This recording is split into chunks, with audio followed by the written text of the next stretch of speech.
It's time to smile, cause it's another episode of It's a Sunny Day with Nanha and Momma J. Nanha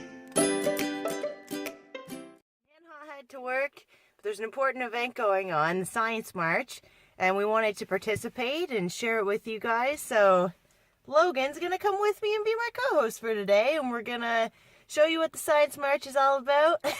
So the reason that this is so important to me is that I do have a career in science. I've always believed that science was what was going to get me where I wanted to go. I'm a big believer of empowerment through education, and when we're educated, it just helps us make better decisions in general. Things from just your everyday choices, not littering, or to, who we vote for and things like that. So science is a very important part of our society. Education is extremely important, and that's why science matters to me, and that's why I'm taking my kid, and we're going to the Science March. Woo! Today, temperature fluctuations are unlike anything we've previously recorded. But everyone who talks to me wants to preserve the environment for their children and other generations to follow. Mistrust and distrust of science is growing before we even get to the politics. So with such strong evidence that we need to make changes in our environmental policies, why aren't we? There are a myriad of reasons. The mistrust of science can be cast as political ideology through to even cynical pessimism. So we need people to know that accepting scientific evidence isn't an ideological position. It's a logical position. And that means understanding their concerns, answering questions in a real conversation. Sadly, there will always be some people we can't reach, but that's democracy. If we want democracy to be pursued, Is Batman your favorite? You know what he used?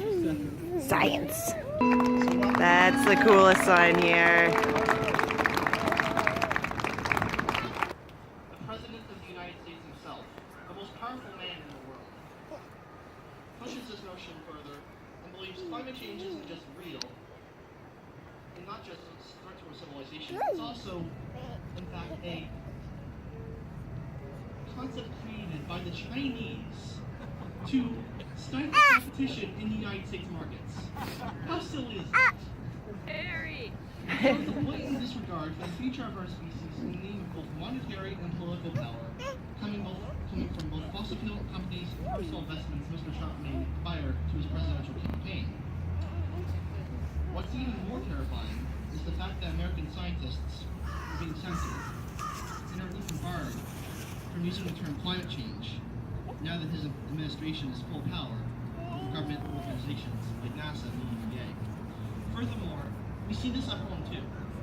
If you follow the conservative leadership race, you see several candidates in this race personally denying or rejecting that climate change is a real issue.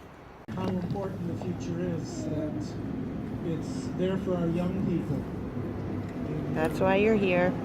Ecosystems, species, and ecological processes all flow across the borders. Forests, songbirds, and sea turtles migrate from South to North America twice each year. Monarch butterflies fly from Mexico to Canada and back annually. Panthers and hummingbirds range across Mexico and the U.S. border into Canada. Grizzly bears and wolves move across the Canada and U.S. border. National borders are meaningless to these species in an ecological sense.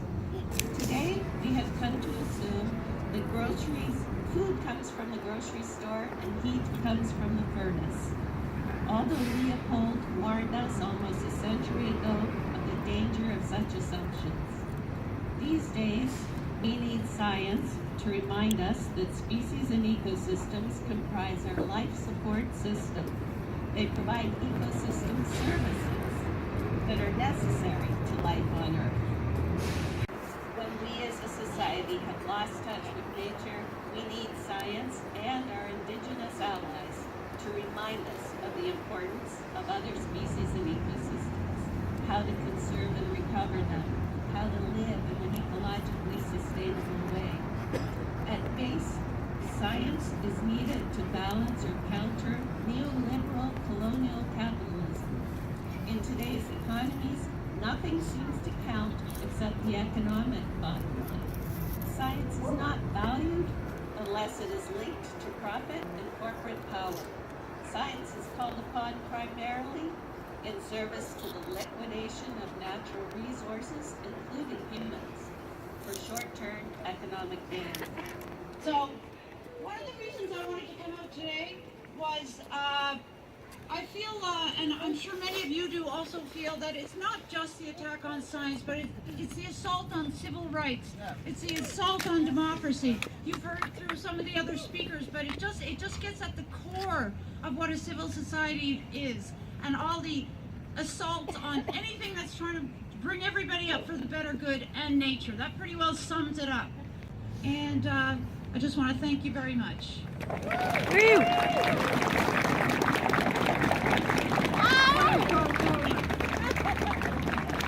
Wait a moment! I am here! I know you love me bigly! I got this! Wait! It's all lies! She's just in it for the money! Global warming, it's a hoax, folks! Just a hoax! My opinion is strong! I have this great... What is going on here? My opinion will overcome!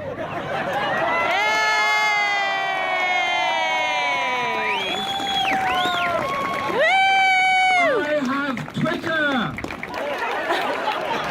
I have high-priced lawyers! I have the police! So...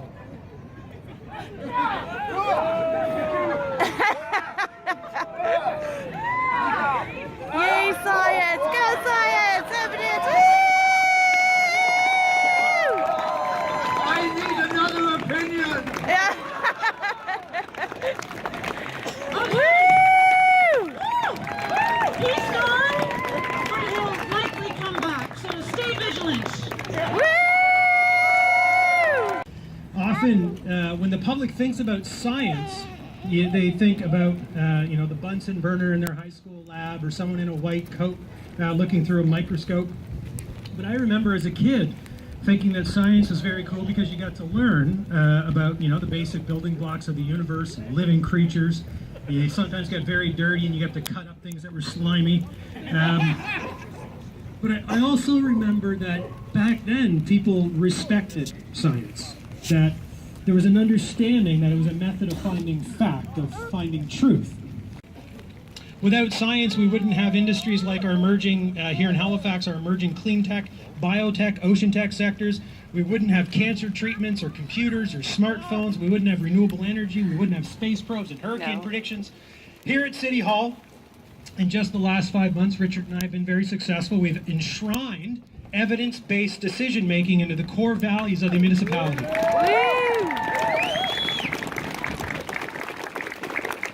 In other governments, as people have mentioned, our previous federal government and now the administration in the United States, it seems that there are those who prefer, and I'm at risk of quoting Scott Bryson here, they're using decision-based evidence-making. And so we know the war on science continues. The best way to fight this war, though, is to educate our citizens, and especially folks like Liam and my son in high school, to ensure that they become science literate, that they understand the scientific method, that they can observe the world around them and test their own hypotheses, that they can separate fact from alternative fact. Marches like this one, especially on a day like today on Earth Day, are an important step in the journey to bring science back. I hear again DeGrasse Tyson say that the other day, that it's time to make America smart again. With science, I think the whole world can be smart and healthy and livable and sustainable. Thank you. Woo! Yes. We just finished up at the Science March, and we had to leave a little bit early because it started snowing. It's pretty cold to have a little dude out too long, but I gotta say there were some really good themes. It was nice to see people from the scientific community come out for something like this. I think the most important thing is that before we make decisions about things that are going to affect the environment, and therefore us as a species, we need to understand the environment. That's why we need science. You know, science is not to be believed in. It is either fact or it's not fact. So, you know, things like gravity, if you believe it or not, it's there. Our body's made up of cells. If you believe that or not, it's true. So, you know, before you make a statement like, I don't believe in science, you know, maybe just take a minute, go to the library. Library's a great resource. The internet is dangerous. If you're going to do internet research, just make sure you know where people get their funding. You know, to my scientist friends who write scientific papers for journals, you know, kudos. But who's reading those? Other scientists who are not out there taking action necessarily. So think about the audience you want to reach and when you're writing those documents so that we can all understand what the heck it is you're trying to say. Yeah, that's an important one, right? Heck yeah.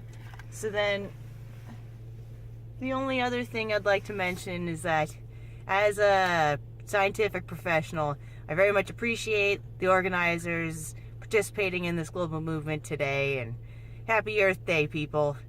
You know, we've got a pretty dang good planet. Let's take care of it.